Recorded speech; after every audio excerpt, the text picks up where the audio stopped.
the best. To describe it, it's euphoria. I ain't famous, but I'm damn sure victorious. See me, I'm doing good, I ain't ever doing bad. All about La Familia, all about this bag. Feeling like the best. To describe it, it's euphoria. I ain't famous, but I'm damn sure victorious. See me, I'm doing good, I ain't ever doing bad. All about La Familia, all about this bag. What the fuck is the deal, Rose people? SDJ, say that Jay. Listen, www.sdjtv.com. That's for every single thing. I got the album out, I got the documentary out, everything right there, one spot. That's www.sdjtv.com, or you can just Google Say That Jay TV. Before I start this video, gotta give a shout out to Whack 100. Whack 100 is one nigga that's been calling this shit for about 2-3 years now. Shout out to 600. 600 reposted one of my videos this morning on Instagram. Got my Instagram lit, to say the least bit. Shout out 600. With that being said, Big U, Eugene Big U Hentley Jr. Big news, Rico came down last week. About 18, 19 people went to jail. A good amount of those people is out now. I'm gonna get into all of that because I'm finna do a quick dissect of Big U real quick. Big U does, I believe, 10 or 12 years. He does like a decade in jail. We'll call it a decade in prison. He gets out 04. He got a name for himself. A lot of people know the name Draws, Baby Huey.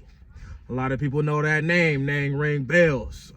Back at the skating rink and shit. Like be beating niggas up and shit. With that being said, he started hanging around with Whack, learning the industry ropes from Whack. If I'm not mistaken, he'll tell you that. I believe he said that in the Nick Cannon podcast, if I'm not mistaken. With that being said, Big U finds Nipsey, or let me not say find Nipsey. I'm not gonna say that. I'm gonna say stamp Nipsey. It's a good one. Big U stamps Nipsey 08, 09. Might have been a little bit before that. But Nipsey hit the main stage about 09. I'll never forget it. You know me, a nigga like me. And if you don't know me, check out the documentary. That's it. That's only on www.sdjtv.com. Whole documentary about my life. But anywho, I remember when Hustle in the House hit motherfucking 106 in Park. Whatever year that was. Had to have been like 08. Had to have been. I'm sitting there watching 106 in Park, and I see a Crip nigga, and it fucked me up because I was just having a conversation with some people about how gangbanging had left music. This is 09. This is a whole lot of auto-tune, whole lot of colors and skinny jeans. You know, so at this time, a nigga with some 501s and a pastel bandana hanging out their pocket, you know, wasn't the norm, but he broke through. He broke through. I'm gonna give that to New York, The Game, and a few others. I'll just leave it at that. Nipsey broke through. He broke through. And I believe he did have a management contract with the Big U. Now, with that being said, there's a song where Nipsey explained his relationship with Big U, and he basically dissed him, and he basically got to a point in his career where Big U was hurting him more than he was helping him. With that being said, they split ways. Big U went his way, Nipsey went his way at a point in time. A little bit after that, Nipsey Hussle gets killed. I can't put a time frame on that one, guys, but that's how the events went. That's how the events took place. Nipsey gets killed by another 60 Crips member. I say that to say this. That is the point where Big U got a lot of attention. Because, I mean, at the end of the day, when an artist get killed, their management is going to get a lot of questions. They're going to look into the contracts. Let Whack 100 say he's been right about a lot of stuff. So let him say he says that Big U tried to do some dirty business with Nipsey's estate. With that being said, this was around the same time Whack 100 and Big U had a split. Similar. I'm not going to say it's the same thing because it's not. But similar to Nipsey Hussle and Big U, Whack 100 and Big U split over what I perceive as business. You know, EFF YOU TV, we're gonna give you the real raw. If you knew, a lot of people knew draws. How a lot of people knew draws. That I mean, hey, that's up for the debate. Unless you was there, you can't really say how. And I'm not gonna say I was there, but I heard that name draws way before Nipsey untimely demise. But for the world, for the regular, person, a lot of people realized who Big U was after Nipsey died.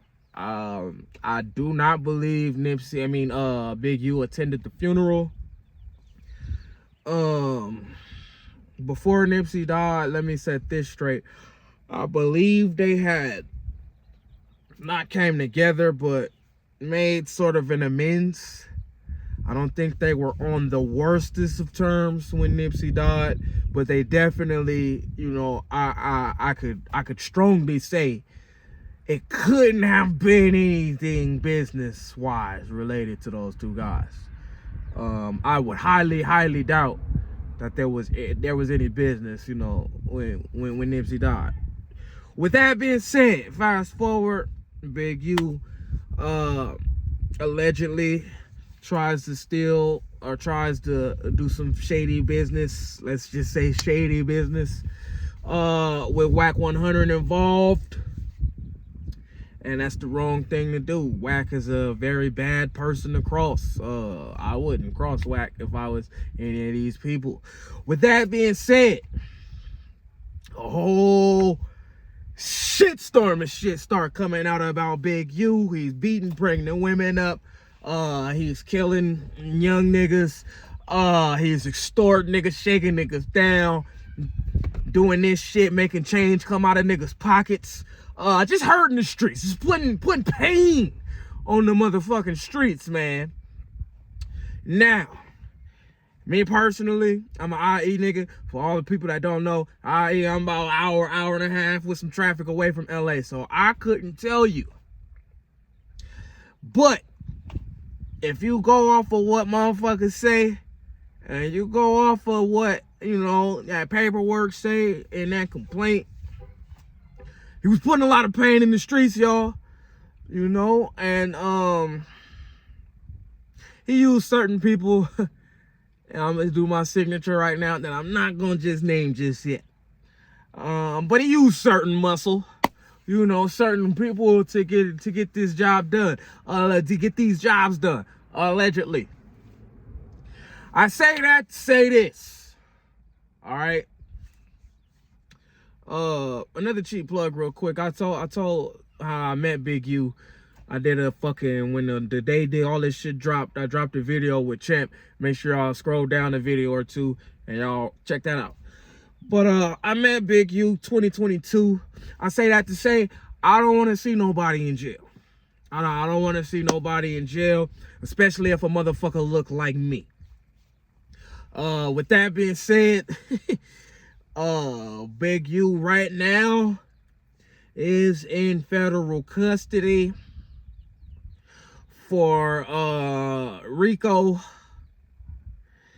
Developing Options is nonprofit which I really don't want to talk too much about that shit. But developing options is supposed to be a foundation to help the kids.